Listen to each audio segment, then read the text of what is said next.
This podcast is sponsored by nobody. Hey dudes, this is Marsha Dietland, Lucy in Return of the Living Dead 2, and you're listening to Tommy Throwback Kovac on Splat from the Past. They're great to listen to while driving. Hey dudes, welcome to Splat from the Past, the only 80s themed horror sci-fi show where things could get totally radical. Now, I've got a treat for you guys because we are just one day away from 2022.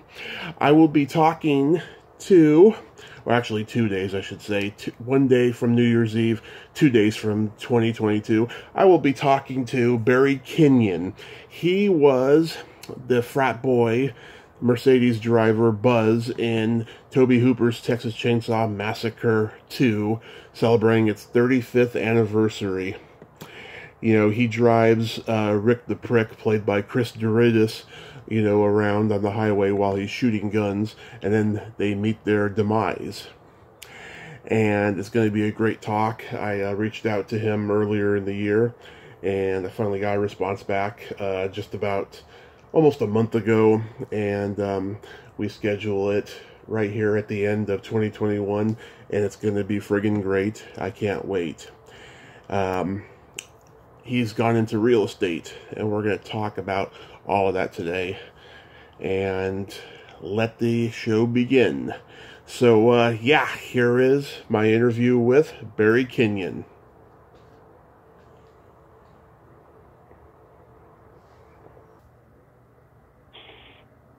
Hello. Hey, Barry, welcome to the show. How are you this morning? Hey, Tommy, good. How are you? I am just spectacular. This is such a great honor. Thank you for taking the time today. No problem on this rainy day in LA. Are you not in Los Angeles? I'm in Redding, California. Nice.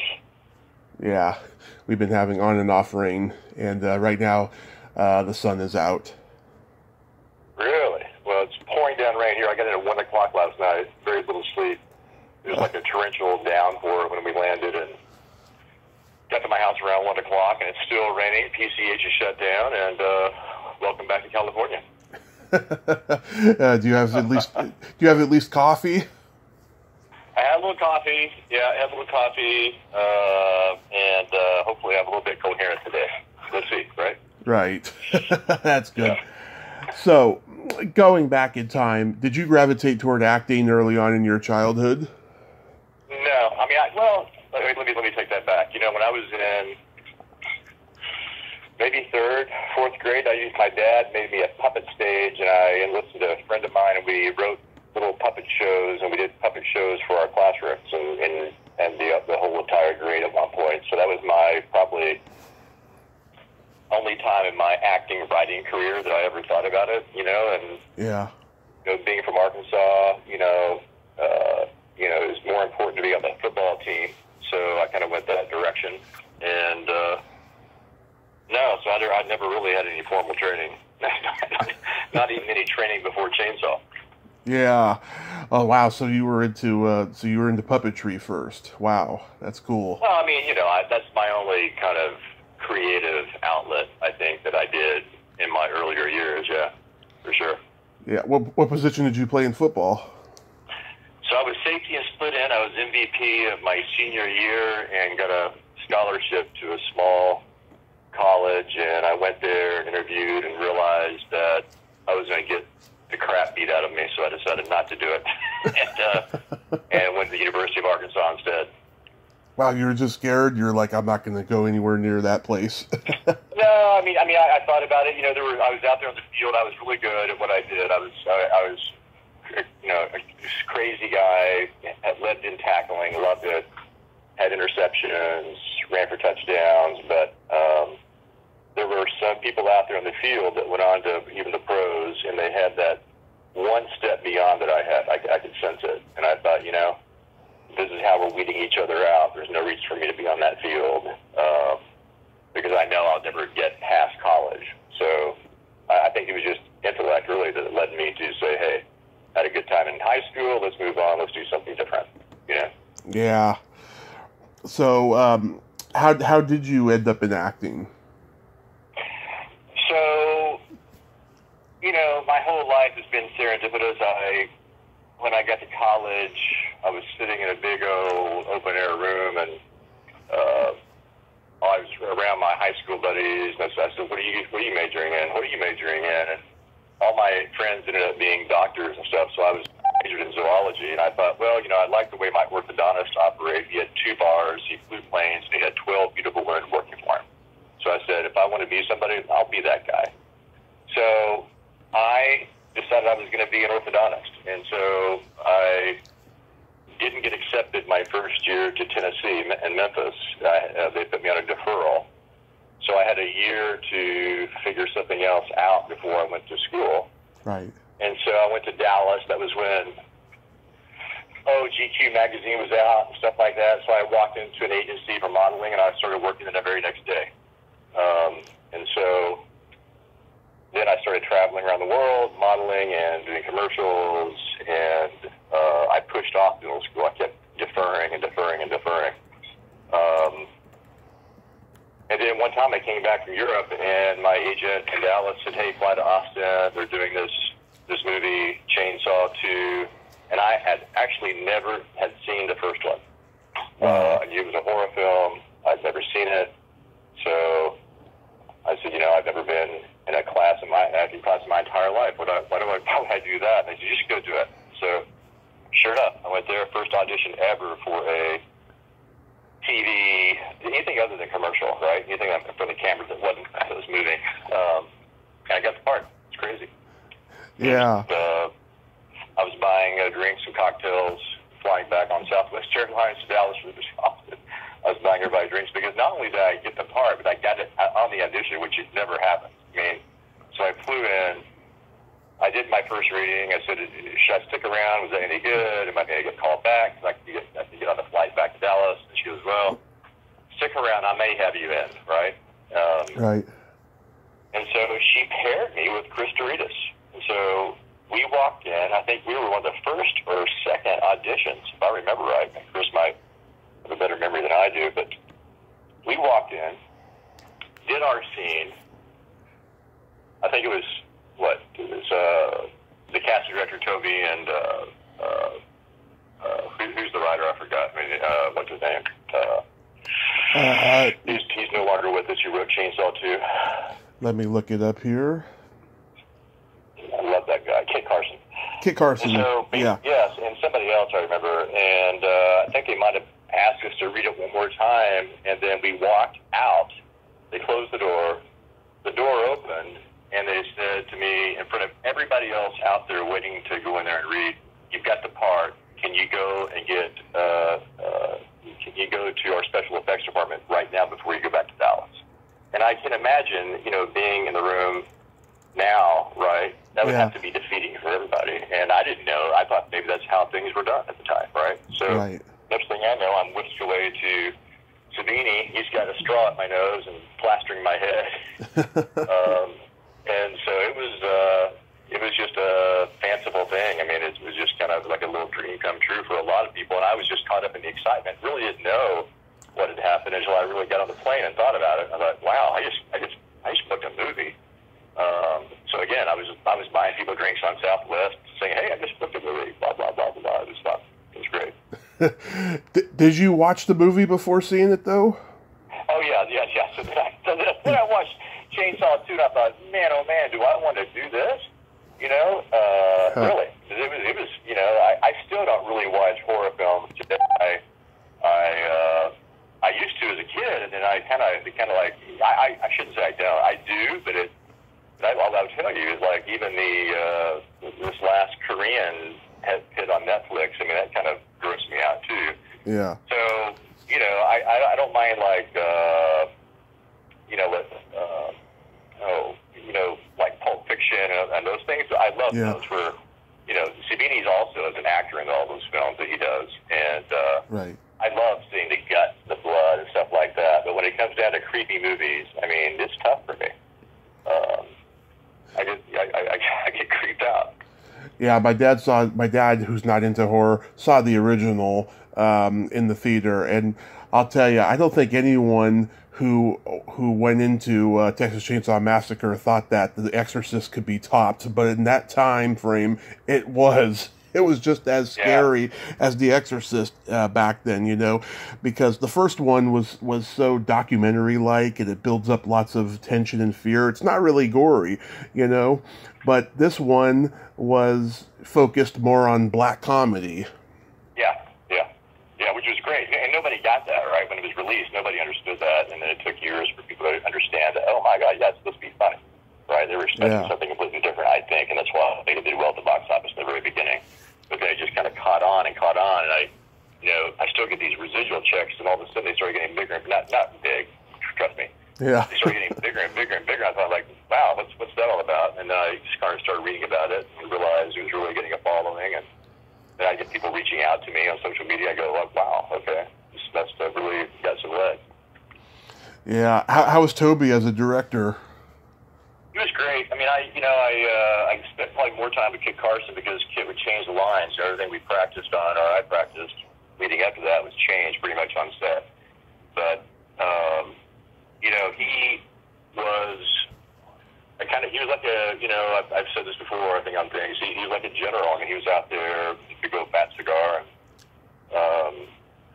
kind of just let things happen and let things be, and he would see how the scene would operate, stuff like that. And I think him and Kit Carson really worked hand in hand together on getting that comedy down and getting those shots the way I think Toby was envisioning it.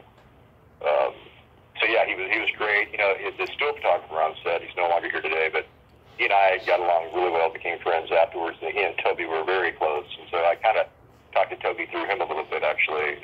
He would come to, say, hey, things are going great, blah, blah, blah. So he was kind of he kind of took to himself, but he had a lot of people to control, right? So it wasn't like he could just, come and have coffee with him. It was a major production. Yeah, the people I've talked to from the original have a completely different version of Toby than what he later became, in Hollywood. Apparently in the first one, he was a real monster, and allegedly the movie was distributed by a Texas mafia that he made a deal with and got, all the money from it. And all the actors from the original are so bitter to this day that they didn't get, residuals or money from the first one. Except for Alan Danziger, he's actually a little bit more forgiving, I think. Yeah, I don't know anything about that. I know that I would be happy if I did that movie and it made so much money I wasn't getting money afterwards. No one fought that. Yeah. There you go. How was working with Chris Doritas? Chris and I, we became friends after that, kind of kept in contact. We still, talk to each other here. He's got this school night thing he does. He's great. We're talking right now about going to, I've never been to a horror convention. They've asked us to go. I've never done it. And so I told Chris, I said, well, why the hell not? Let's just go have some fun. So I've been talking to Chris lately about that, like, okay, so what do we need to bring? And so I guess we have a booth, I guess we need a backdrop. So we're like talking now about, this is happening sometime in February, I believe. So yeah, we've been talking about, because it's either we're both doing it or we're not doing it, right? So I think right now we're like 90% there of going to the convention this February. Nice. Yeah, he looked so funny with those glasses. I mean, so many people remember those glasses he wore. They were like really 80s looking. Really 80s. I remember, I think it was Kit Carson said, hey, put these on. I said, okay. But no, he and I got along really well. We kind of hung out in the trailer together, especially on the second shoot, because the bridge scene had to be shot again. And so at that time, we had a big old trailer, and we were hanging out in there, and the Lakers were playing the Celtics, and all the crew would come back in and say, hey, what's the score? Yeah. So we had some good times together, absolutely. And it's crazy what his career came out here, and he was always into music since I had known him, and it's fantastic what he ended up doing. Yeah, it's crazy how people's careers go sometimes, especially when they've been in a cult film or two, Because I've talked to so many of them. How long were you there on set for? Well, the first time maybe 2 weeks, Mm-hmm. maybe 10 days. I can't remember. A long time. I would say at least probably 2 weeks, because not everything was shot for us at the same time. We had to be there early and kind of get ready, and enough to see. I think they shot the car when we got there. I think they shot the car after we had died, and I remember seeing Dennis Hopper sitting in a chair as they were shooting that scene, and so a lot was going on without us being there and being shot anyway. So yeah, I would say 2 weeks probably, not long. And then we found out the film was bad on the bridge scene. I think we went back and shot that. At least it took, getting there, getting set up, makeup, probably a 3-night shoot, probably a week doing that. Mm-hmm. That's crazy how Dennis Hopper, he made a huge comeback in '86, and this was one of the 5 movies that he did. Yeah, it's kind of crazy. I came back one time from shooting all night. The sun was up, and I saw Kit and Toby and Hopper having like a breakfast and talking. And I tell you, that guy, he was off drugs and alcohol, and he had this aura about him. You could look over at him and just see this glow, which was kind of nice to see from that guy. He was Hollywood history, he was in a couple movies with James Dean. Oh yeah, no, he was, and Chainsaw too. His character's pretty funny. He's almost like this minister, right? Mm-hmm. But yeah, I would like to have gotten to know him on set. A buddy of mine out here does know him or did know him, and his kids went to school together. But he said he was a great guy. But I just never got a chance to really get to know pretty much anybody on set. We were so just isolated in our scenes. We didn't really have any scenes with anybody really. So, and I think Chris went to more of the sets in Austin than I did. I was working. I had to get in and get out. I didn't even go to the premiere. I just shined that because I was out working and doing things, and again, I was going to a premiere, a little small scene. I wasn't even thinking about my career or what I should have been thinking about back in the day. I was just doing my thing. Yeah. Yeah, Toby was originally going to produce the movie, but Cannon couldn't find an affordable director. That's just so mind-boggling when I think about that. Yeah, especially when it's the number 2 outside of a hit. I can't believe that, actually. And with Hopper. Come on.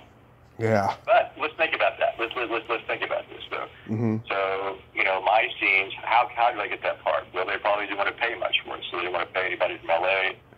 first-class ticket to get in there, all the perks that go along with the screen actor real guy at that time. So that opens the door for somebody like me and Chris, right, who are local-based, and they went with local talent, saved money on everybody, right? So that's how they were able to get that lower budget and spend some money on the sets. Right. Have you ever heard the story about how Bill Moseley got cast? No, I have not. It's crazy. He made a short film that made fun of the first one. It was called the Texas Chainsaw Massacre, and he came up with it while he was unemployed working on his friend's farm in Wyoming, and he went back to New York, made this film, sold it to Lorne Michaels' production company. Saturday Night Live did not want to play it, and neither did the other show he had on NBC at the time. It was just way out there, but it went into the hands of Toby, and Toby liked his performance in the movie, not even knowing that was him also, that he wrote and directed the movie, and that's how he got the part. That's a very 1980s way of getting cast in that film, I have to say. Oh, yeah. Yeah, I would say that's genius. What has Bill gone on to do? Has he done anything since then? Oh, yeah, House of a Thousand Corpses and all those Rob Zombie sequels of that, he's done... As an actor or as a writer? As an actor. He's done a lot of horror stuff since then. Fantastic. Oh. Yeah. Who was it? Was it Bill or Bob that killed you guys? I have to say, Tom, I don't remember. I was a young kid. I lived off adrenaline back then, kind of still do. And I was just doing my thing, whipping it up, drinking behind scenes I don't know. I don't know who was behind that mask. Nobody ever really introduced me. I think they were probably the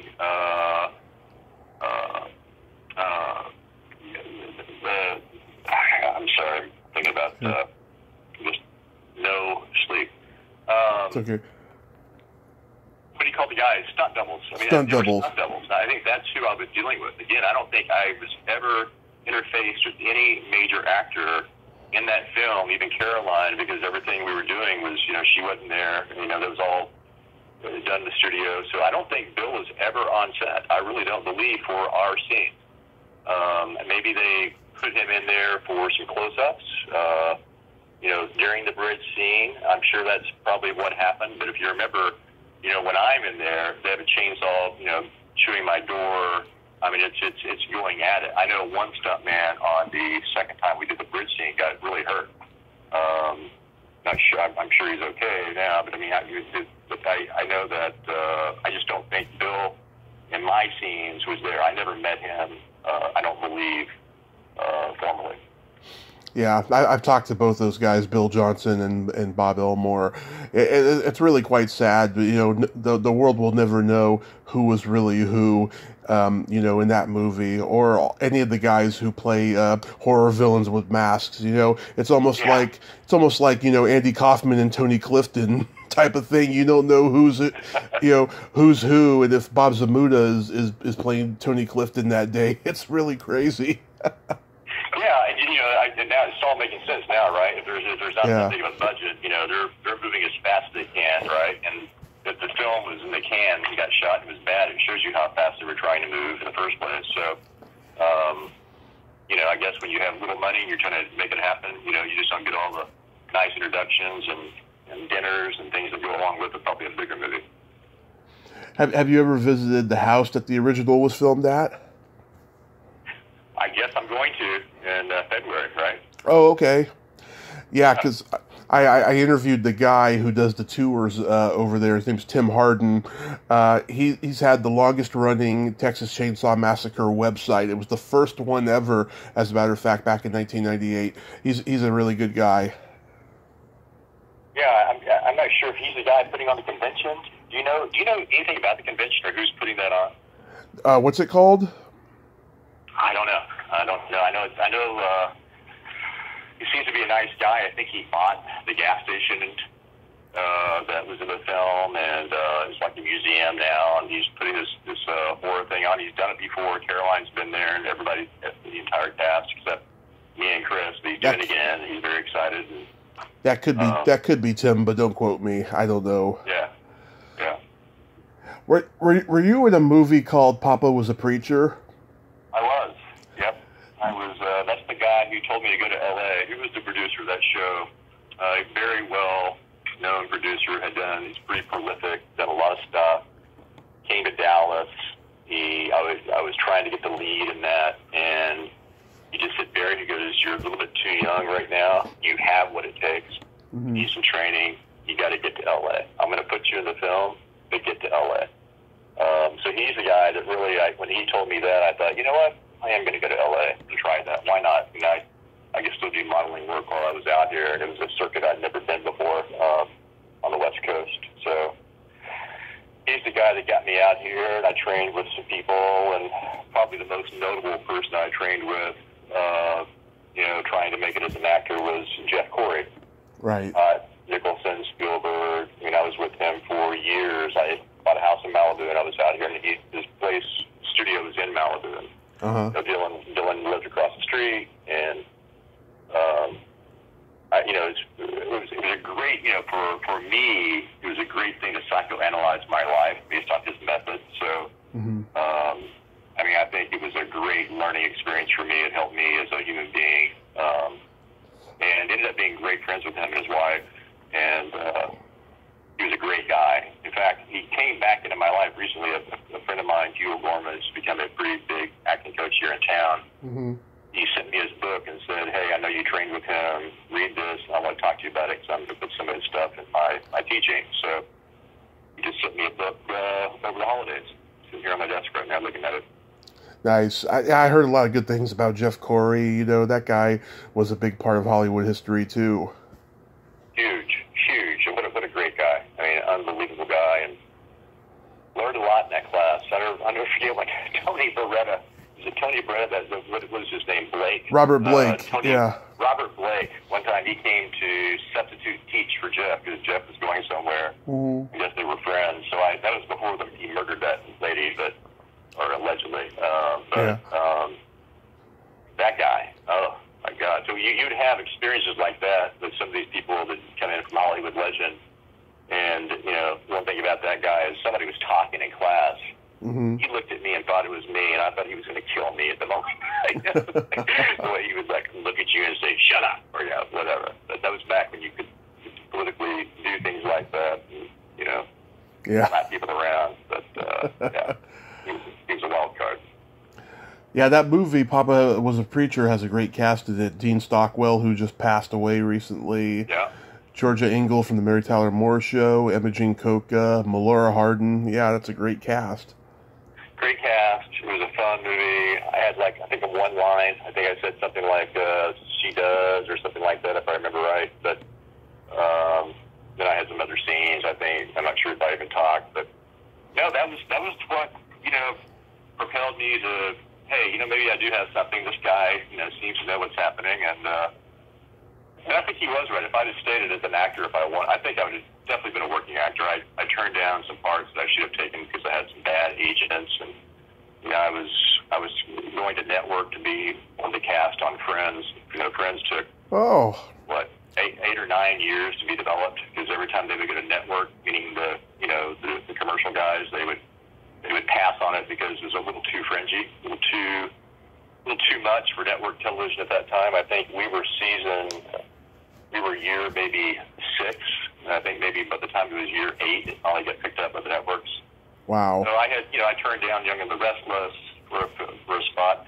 I just had really bad management, and I was sick and tired of people trying to manage my career. And, you know, I've always been, you know, a guy who I'll switch gears and do something else too, and I'll turn on a dime. And so I just went, okay, that's fine. That's part of my life, and move on. You know? Yeah. I think if I got behind a camera now, with my maturity and, you know, knowing what I know now, obviously when you get older, I mean, I think I can still probably get it done if I got on the camera again. But, yeah, no regrets. So I've had a good life after that. Oh, that's awesome. That's awesome. That's pretty crazy. You almost got to be on Friends, though. Oh, right? I mean, that would have been nuts. That would have been nuts. Yeah. And you would have been living like a king, too. Who says I'm not living like a king right now? Oh, you know what I mean. I mean, you know. Yeah. When you were doing commercials, what did you endorse? You know, I got out here to LA. I got a Butterfinger commercial, the first network Butterfinger commercial, the first thing I ever got. I had people so jealous of me. Me and my wife moved to a little triplex in West Hollywood, and there was 2 units behind us, and these 2 guys were struggling actors. And I just get here within 7 days. I look at network commercial. They were like, they just couldn't handle it, you know. So, but I've always been lucky about things like, especially modeling, commercials. You know, a lot of my stuff I did in Europe. Always been able to successfully step into those roles and do things like that. It wears on you though after a while. I would tell you, it's like to be in that business. I still see friends of mine still doing it, and hats off to them. It's just you know. Yeah. You're never really in any one city unless you're lucky, because you're always traveling and doing the circuit. So now you're in real estate? I'm in real estate. Yeah, been in real estate back in the early or mid '90s, and I've had a great time of it. We've had the best year of my career this year. I sell in Malibu and all of Los Angeles, upper end clients, and also develop properties from here and there, and just have a great time doing it. I mean, I represent a lot of key movers and shakers in this town, and it's just fun being a part of that scene. Yeah, I've talked to so many actors who went into real estate either as a new career or just a side career. It's really crazy. This one actress that I talked to, who was in a popular horror movie, by the way, she's always sending me these advertisement openings for a house or an apartment that her company is trying to sell, and I've had to unsubscribe from these because it just makes me feel bad that I can't afford to live in LA. But isn't that interesting though? Because now, I was asked to be in $1 Million Listing, and I didn't go into that. I was too new at the time, and I was just sick of TV and stuff like that. But now it's very interesting if you're a real estate person. One thing I never liked being was called a realtor, right? It's like, oh my God, these people who you see on park benches or on these stupid ads or their picture on a billboard or something like that. And I really did not want to be associated with a realtor. I was like the secret agent realtor, right? I just tried to go with that approach. And, lately now it's like you have to be on social media. You have to get out there almost like you're an actor, or you're out of sight, out of mind. It's nutty. I mean, I recently hired this assistant, and she wants to be a real estate agent. She's been to Harvard. She's been to Columbia. She's graduated USC. She's super smart.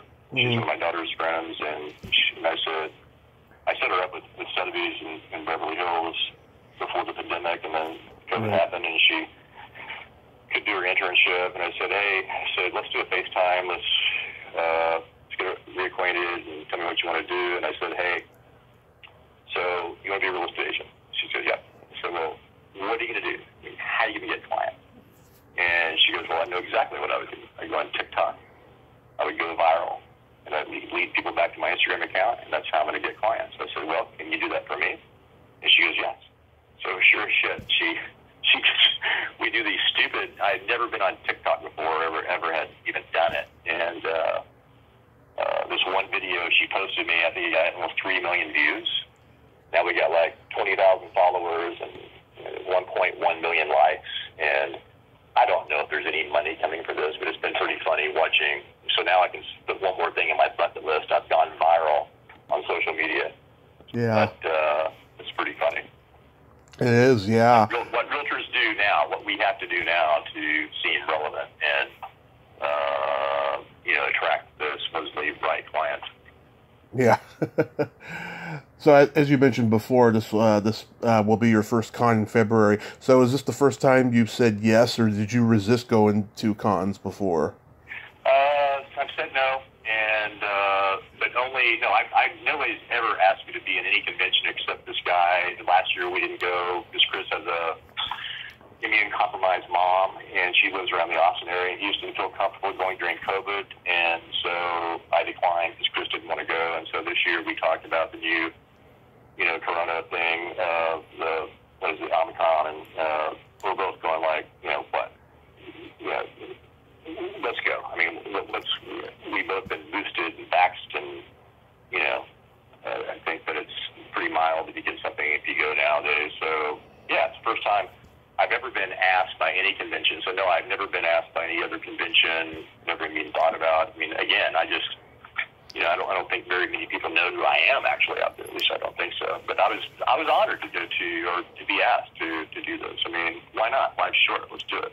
Let's go have fun. Yeah, it's gotten to the point now where you can be on screen for 10 seconds in a movie and you get invited to a con. It's both cool and it's frightening at the same time that there's people who pay attention to that, like myself. Yeah, I've got one friend out here in real estate, Sim Gessner. I guess he was in some of those, and so he goes to these ones in San Diego, I think. He said it's a blast. He said, absolutely, you got to go. It's fun. San Diego Comic-Con. Yeah, I've been wanting to go to that for years, and I was getting close to going, and then COVID happened. It gets really... Well, you should go. Yeah, you should definitely go. Yeah, it gets really busy over there, too. That's one of those ones you really have to plan ahead for. Yeah, like I told Chris, I mean, I said after New Year, we've got to get together. We've got to figure out what our booth is going to look like. I said we should maybe blow up something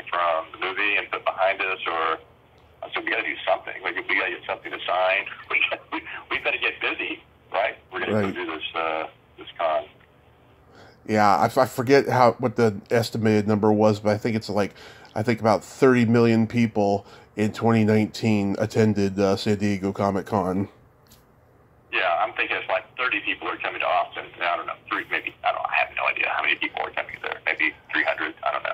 I have a feeling that's going to be huge because the movie takes place in Texas. All the people who love that movie are going to be there. Yeah, and I think it's the entire. I don't know. I mean, I see some Facebook advertising saying we're going to be there, and like they're trying to get the entire cast for the first time. We'll see. I don't know. It's just it's hard right now with COVID and people's attitudes. Yeah, it sure is. Well, Barry, I hope you have a great time All right, thank you. in February, and I hope you have a happy New Year, and that I'm so glad that everything in your life is going so well. Thank you, Tom, and I appreciate you reaching out, and really enjoyed being on your podcast.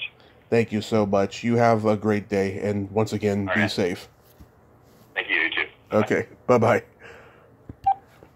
Well, there you have it. Barry Kinyon. Ain't he a cool dude? Nice guy, very humble, great stories there, and he's living the dream, which I think everybody should do, because we don't know what the fuck's going to happen in our lives with all this craziness happening. Well, until next time, this is Tommy Throwback Kovac saying, there's no shame in living in the past, because the present sucks. Later, dudes.